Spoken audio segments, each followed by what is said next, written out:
Assalamualaikum warahmatullahi ta'ala wabarakatuh.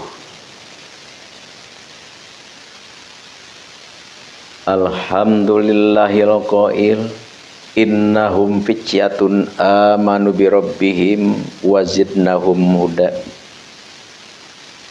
Asyhadu an la ilaha illallah allazi nahana 'anit tiba'il hawa wa asyhadu anna Muhammadan abduhu wa rasuluh allazi la yantiqu 'anil hawa in huwa illa wahyu yuha. Allahumma sholli wa sallim wa barik ala sayyidina Muhammadi wa ala alihi wa sahbihi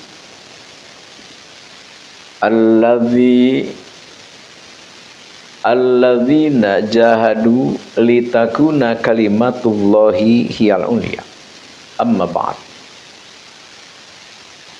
Falaqad qala Allahu ta'ala fil Qur'anil Karim a'udzu billahi minasyaitonir rajim.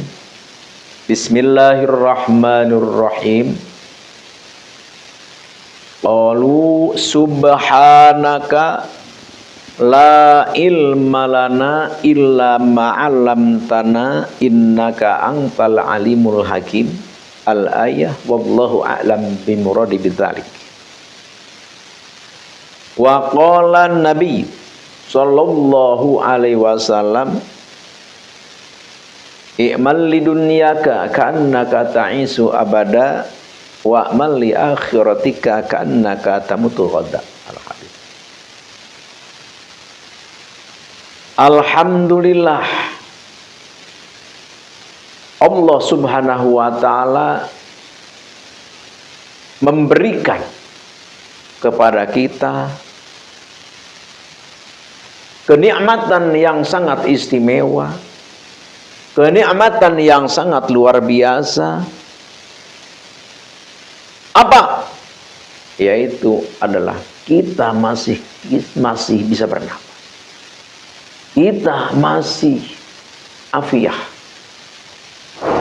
kita masih sehat, zahir batin.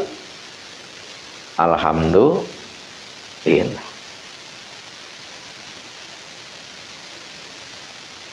Badan kita sehat, akal kita pun tentu sehat. Alhamdulillah. Nabi bersabda di dalam hal ini, al-aqlu salim fil jismi salim. Sehatnya akal manusia, sehatnya akal kita tentu berada di dalam badan kita yang sehat. Kesehatan jasmani rohani ini adalah suatu anugerah nikmat Allah yang sangat luar biasa kepada kita. Tentu coba kalau kita badan sakit ya, jangankan makan dengan ikan putih. Apa itu ikan putih? Garam. Ini kan subhanallah ya. Kalau di kampung-kampung ya, kampung-kampung pedalaman, petani-petani,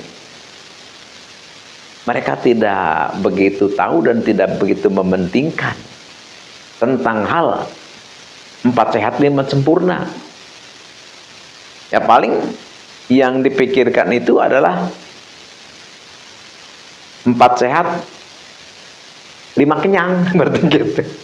Jadi makanya kalau nasi banyak ya, kadang-kadang hanya dengan garam saja, nggak ada apa-apa. Itu hal biasa. Kadang-kadang hanya dengan bala-bala saja tiap hari. Subhanallah. Tapi yang hidup seperti itu, tapi punya kekuatan keimanan kepada Allah, salatnya tekun, zuhur, asar, maghrib, isya, subuh, sholat rawatibnya tekun, duha, tahajud, awabin, tasbih dan segalanya tekun. Bahkan sholat taubat didawamkan. Subhanallah. Inilah nikmat yang sangat luar biasa. Kenapa? Karena kekayaan seperti apapun, uang miliaran, uang triliunan, tapi kalau kita tidak bisa seperti itu, ya di dunia mungkin kita bisa saja senang, ini apa yang dikehendaki, apapun bisa, tapi di akhirat akan terjadi. Di dunia hebat, di akhirat melarat. Naudzubillah. Tapi banyak akan terjadi di dunia melarat, di akhirat benar-benar punya peringkat bertingkat. Amin ya Allah ya Rabbal alamin. Makanya ada keterangan hadis Nabi. Nanti di surga itu ada satu gedung yang namanya gedung wasilah. Gedung wasilah ini adalah gedung termegah, gedung termewah yang ada di surga nanti. Ini siapa pengisinya? Pengisinya adalah orang yang fakir, orang yang miskin, orang yang papa, tapi bertakwa, senantiasa menghambakan dirinya kepada Allah. Makanya Nabi kita, Nabi besar Nabi Muhammad SAW bersabda, berdoa kepada Allah. Doanya beda. Kalau kita, ya Allah, Allahumma aghnini ya Allah, jadikan saya orang kaya ya Allah. Kalau surah bukan, Allahumma hina miskina, ya Allah hidupkan saya dengan keberadaannya. Kenapa? Karena kemiskinan, kefakiran, kalau kita dipakai untuk benar-benar menghambakan, mendekatkan, menyediakan diri kita untuk benar-benar menghambakan kepada Allah, itu adalah yang sangat luar biasa. Nabi Allah Sulaiman bin Daud, seorang nabi. Nabi Allah Sulaiman bin Daud, seorang rasul. Nabi Allah Sulaiman bin Daud, seorang raja. Ibadahnya banyak, sidqohnya banyak, tapi nanti masuk ke surga terbelakang, paling belakang. Kenapa itu bisa terjadi? Karena banyak pemeriksaan, karena dunianya banyak. Jadi kekayaan itu sebenarnya sangat mengganggu kita untuk kita bisa masuk ke surga. Kenapa? Karena kita diperiksa. Jadi kekayaan kita nih nanti diperiksa. Jadi yang namanya audit itu bukan di dunia saja, di akhirat itu ada. Super audit malah diperiksa. Amal kekayaan kita. Kita punya ladang, punya kebun, atau kita misalkan kerja di satu kantor, gajinya berapa, pekerjaan kita seperti apa, melanggar agama ataupun tidak, berbuat maksiat mungkarat ataupun tidak, beramal baik ataupun tidak, itu ada catatan. Nanti akan diminta pertanggungan jawab nanti di akhirat. Oleh karena itu, kita hidup di dunia ini jangan merasa kita hidup sendiri. Ya, kita kalau nggak ada teman, nggak ada orang, kita merasa aman. Padahal kita selalu, setiap hari, setiap detik, setiap saat kita diikuti, dikawal oleh 10 malaikat. Tentu malaikat pencatat, ya, pencatat amal, malaikat raqib dan atid, amal kita dicatat. Di samping malaikat itu yang pencatat itu ada juga malaikat pengawal kita, 10 di waktu siang, 10 di waktu malam. Jadi sebenarnya kalau kita dibuka hijab oleh Allah, kita walaupun sendiri kita banyakkan gitu kan. Cuman kita kebanyakannya ya tidak seperti itu. Jadi kalau kita sendiri ya merasa sendiri saja. Oleh karena itu, disinilah kita harus hidup itu benar-benar kontrol. Jadi jangan merasa sendiri karena kita tidak sendiri. Insya Allah, amin ya Allah ya Rabbal alamin ya. Kita misalkan nih mau berzina, kan kita karena merasa sendiri, oh nggak ada orang ini, nggak ada tetangga, nggak ada kenalan, kita bisa melakukan. Padahal para malaikat di sekeliling kita selalu mengikuti, menyaksikan, mencatat apa yang kita perbuat. Nauzubillahi min dzalik. Di sini Al-Fakir mau mengijazahkan ya satu amalan, satu aurat doa ya. Tapi tentu kita niatnya adalah niat berzikir saja ya, supaya lebih utama maksudnya. Ini ilmu kalau kita amalkan ini adalah ilmu pengasihan, ilmu pelet. Jadi kalau kita amalkan ilmu ini, jadi kita disenangi semua orang. Perempuan senang pada naksir, laki-laki pada senang dengan bergaul dengan kita. Ya, artinya apa? Artinya insya Allah hidup kita jadi nyaman. Kalau kita banyak orang yang senang, perempuan, laki-laki pada senang, ya kita hidup nggak ada musuh seperti itu. Beda dengan kita hidup, kita serba punya, misalkan uang banyak, harta banyak, tapi banyak yang benci, nggak enak juga tuh. Kenapa? Karena satu kebanggaan, satu kesenangan, kebahagiaan kita, kalau kita ya bisa berbagi, bisa bersatu dengan sesama. Insya Allah, amin ya Allah ya Rabbal alamin. Sebelum ke acara inti, ya, untuk mempersingkat supaya tidak terlalu panjang, mari kita sedikit membaca hadis Nabi. Ada hadis Nabi yang berbunyi seperti ini. Ahabbul a'mal ilallah adwamuha wa in qalla. Amalan yang dicintai Allah, lebih dicintai Allah, sangat dicintai Allah. Apa? Adwamuha, rutinnya. Wa in qalla, walaupun sedikit.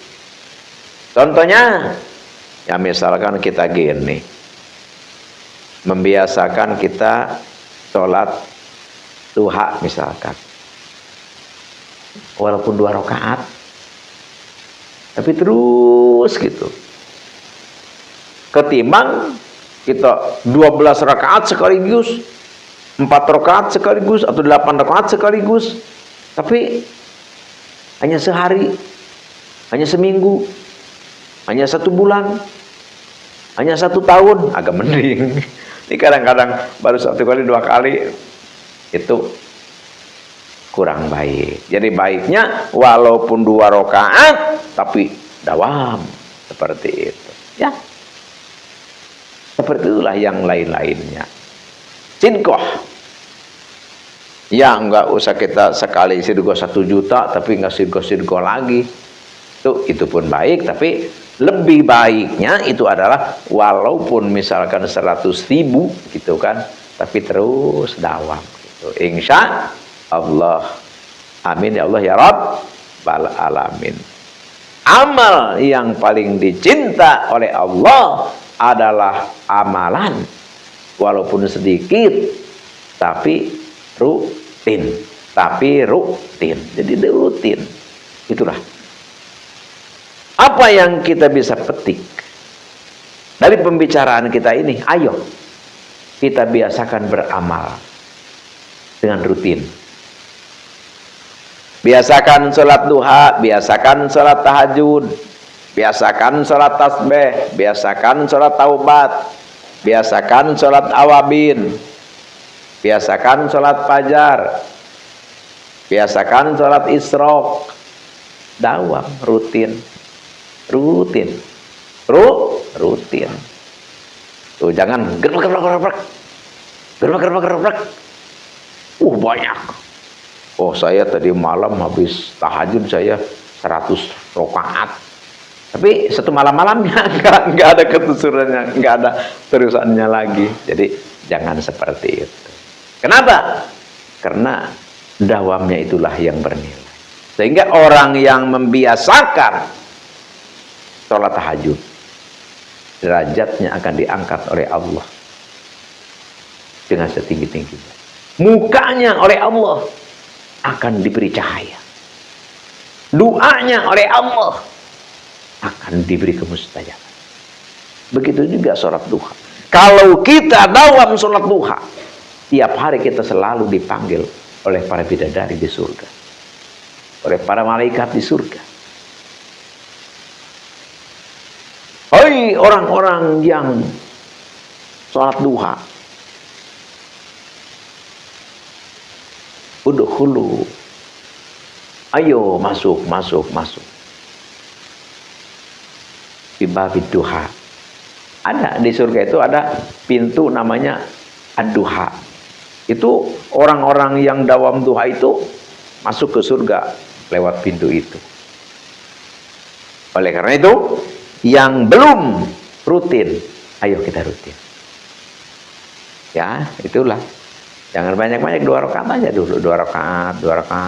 Nanti kalau udah biasa mau nambah 4 rakaat, boleh. Jadi sekali lagi, amalan yang paling dicinta oleh Allah itu adalah bukan banyaknya, tapi rutinnya. Insya Allah, amin ya Allah ya Rabbal alamin. Nah, nanti Al-Fakir ya mau mengijazahkan ini